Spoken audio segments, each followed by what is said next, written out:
Es común que cuando tú enciendes el vehículo y comienzas a acelerar, se escuche algún sonido extraño, y en este video te mostraré cómo suenan para que los identifiques. Inicialmente, el primer ruido es cuando pisas el acelerador y dejas de acelerar, se escucha un ruido como este.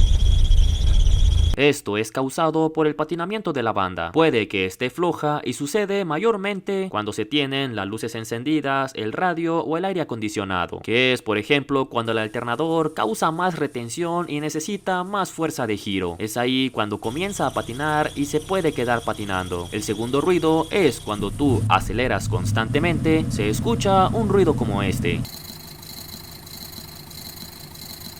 Esto definitivamente es un problema con algún valero, ya sea de algún tensor, del alternador, del compresor o de la bomba de agua. Con el tiempo y el uso, estos valeros se resecan e incluso llegan a perder los elementos rodantes. Quita la banda y revisa individualmente cada polea. Si existe ruido, hay que reemplazar el valero. En tercer lugar es cuando tenemos un sonido como este.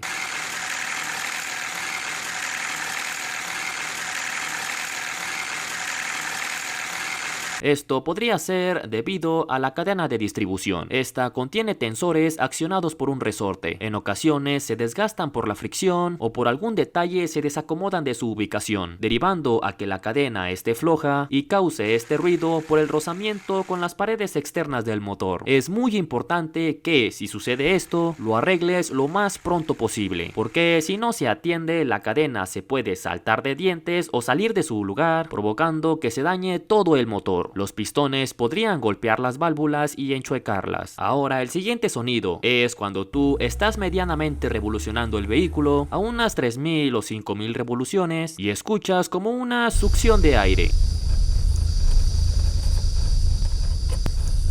Esto podría ser alguna fuga de vacío derivado de alguna manguera o del housing del filtro de aire. Usualmente esas revoluciones medianas o altas, que es cuando se tiene mayor vacío. Usualmente cuando se escuche este sonido, el auto va a trabajar temblando o de manera ineficiente. Ahora